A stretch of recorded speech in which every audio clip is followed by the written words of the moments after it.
Curved mirror से concentrate करके steam बनाना और स्टीम बनाने के बाद उससे टरबाइन चलाना और टरबाइन चलाने के बाद उससे इलेक्ट्रिसिटी जनरेट करना।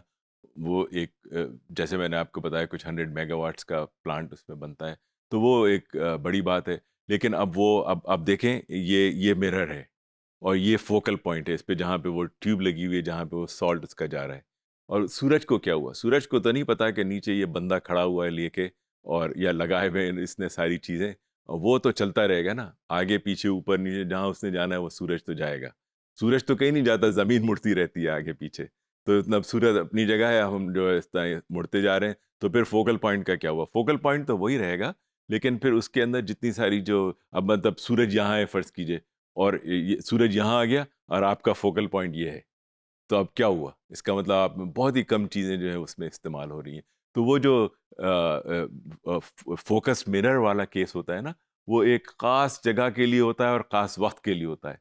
वो जगह ख़त्म हो गई, ये वक़्त ख़त्म हो गया, तो वो सब कहानी बिल्कुल रुक जाती है। तो उसके लिए एक तरीक़ा ये है कि ऐसे मिरर बनाए जाएँ कि जो सूरज के साथ चलते रहें। उसको कहते हैं हीलियोस्टैट।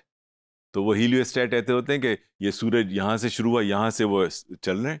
अब वो सूरज ऊपर तक चलता चला गया। अब वो जो है ये सब मिरर्स जो हैं उनके साथ-साथ चलते चले आ रहे हैं।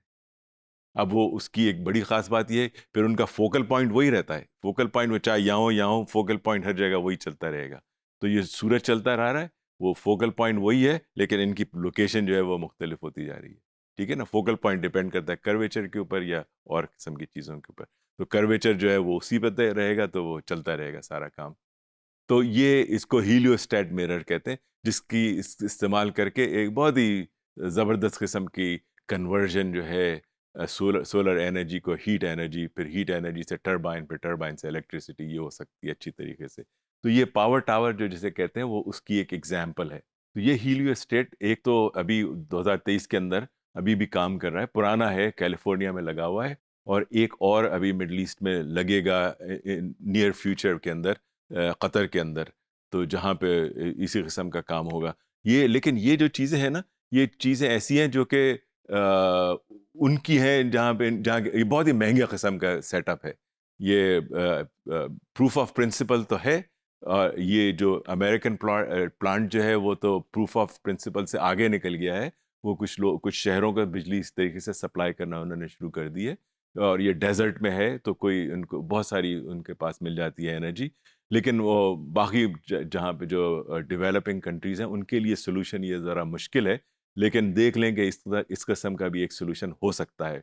अभी मैं वहाँ गया था उज़्बेकिस्तान। वहाँ पे एक ताशकंद उनका शहर है, उसके करीब ही एक पारकंद करके नाम की शहर है, जहाँ पे इन्होंने एक बहुत बड़ा लगाया हुआ है, पुराना सोवियत वाला है जो अभी इस्तेमाल करते हैं, उसी तरीके से है। वो बिल्कुल, वो उसमें सिर्फ़ एक मिरर है, लेकिन वो मिरर बहुत बड़ा है। उसका मिरर की हाइट तकरीबन 50 मीटर ऊपर और तकरीबन 30-40 मीटर ब्रेड्थ, और वो कर्व्ड है पूरा, और वो एक पॉइंट पे फ़ोकस हुआ हुआ है। अब वहाँ पे फ़ोकस जो टेम्परेचर है, वो 3-4 हज़ार डिग्री सेंटीग्रेड तक के चला जाता है। अब उससे आप कुछ भी कर लें, चाय बना लें या फिर इस किस्म का काम कर लें, जैसे आप कोई वहाँ पे सॉल्ट मेल्ट करके फिर टरबाइन चला लें, इस किस्म की सारी चीज़ें हो सकती हैं। तो काफ़ी सारी एक्सपेरिमेंट्स हैं जो वहाँ पे किए जा सकते हैं। तो ये जो है, अब देखें आप, ये एक टावर है, इसके अतराफ पूरे हीलियोस्टैट वो लगे हुए हैं, मिरर्स लगे हुए हैं। अब वो सूरज जो है वो चलता जा रहा है, लेकिन ये जो मिरर्स हैं वो उसको चेंज करते जा रहे हैं। लेकिन फोकल पॉइंट वही है, जो टावर बीच में जो है ना, उसके ऊपर जो जैसे नीचे वाली तस्वीर में देखें, वो बिल्कुल टॉप के ऊपर वो जो रिफ्लेक्शन नज़र आ रहा है, वहाँ पे सारा हुआ हुआ है फोकस। तो सारी एनर्जी ये सारे मिरर्स की मिला के वो एक पॉइंट पे है। तो आप अंदाज़ा करें उसका टेम्परेचर कितना ज़्यादा हो जाएगा ना। जैसे मैंने बताया पारकेंथ में, जो इतना बड़ा नहीं है जितना ये नज़र आ रहे हैं। अगर इतना बड़ा करेंगे तो 3-4 हज़ार डिग्री सेंटीग्रेड तक तो पहुँचना कोई मसला नहीं है ना? तो वो अगर इतना टेम्परेचर हो तो कोई बड़ा डेंस सॉल्ट लेके उसको मेल्ट करके कितनी सारी उसमें से एनर्जी एब्ज़ॉर्ब कर सकते हैं। फिर वो मोल्टन सॉल्ट नीचे आएगा, मोल्टन सॉल्ट फिर जाके वो जो 2 ड्रम बने हुए हैं उसके अंदर जमा होगा, तो सारी एनर्जी फिर उसमें कॉन्सन्ट्रेट हो जाएगी। फिर वहाँ पे बॉयलर है, बॉयलर से मुराद ये कि हीट एक्सचेंजर है, जो 3000 डिग्री सेंटीग्रेड को अगर एक्सचेंज करें पानी में, और बॉयलर है, इसका मतलब उसको टेम्परेचर आप प्रेशर जो है वो काफ़ी तक के 40-50 एटमॉस्फेयर बल्कि ज़्यादा तक के ले जा सकते हैं। तो उसका टेम्परेचर पानी का सिर्फ 500-600 डिग्री सेंटीग्रेड बगैर बॉयल हुए हुए, तो उसमें से जो स्टीम बनेगी आपको अंदाजा है कितना उसकी प्रेशर होगा। तो फिर उसको नीचे लाके, वो टरबाइन है नीचे देखें, वो टरबाइन चलाएं, टरबाइन से इलेक्ट्रिसिटी जनरेट हो। तो ये एक बड़ा अच्छा फार्मूला है, लेकिन जैसे मैंने आपको बताया ना कि थोड़ा सा एक्सपेंसिव है। इस एक्सपेंसिव होने की वजह से कुछ ही जगह पे है जो इस किस्म की फैसिलिटीज़ लगी हुई हैं। ये हर जगह इसके लगने का काम नहीं है।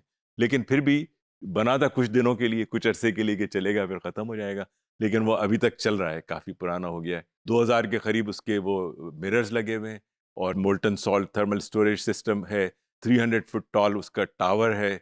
कोई 10 मेगावाट उसमें से एनर्जी जनरेट होती है। जैसे मैंने आपको बताया कि वो एक छोटे से शहर जो हैं, उसमें तकरीबन 10,000 घर हैं, जिसको इलेक्ट्रिसिटी इसी सिर्फ एक से कंटिन्यूअसली इस्तेमाल हो रहा है। और गुज़िश्ता कोई 20 साल से चल रहा है ये काम। 4-5 साल के लिए हुआ था सैंक्शन, लेकिन अब वो बढ़ता जा रहा है। अब जैसे मैंने बताया ना कि और दुनिया में और जगहें भी ऐसी हैं जहाँ पे ये अब लगने वाला है। तो इसकी कॉस्ट ज़रा ज़्यादा है, $40 million is quite a bit of money, it's not for everybody. लेकिन जहाँ अफ़ोर्ड हो सकता है, वहाँ ये मुमकिन है कि इस किस्म का कुछ काम छोटा-मोटा अगर करें, तो लोकली कम से कम एनर्जी ज़रूर प्रोड्यूस हो जाएगी। ये बड़े पैमाने पे जैसे पाकिस्तान के लिए सॉल्यूशन नहीं है। लेकिन छोटी जगह हो, पैसे ज़्यादा हों, तो वहाँ पे शायद ये इस किस्म का सॉल्यूशन चल सकता है।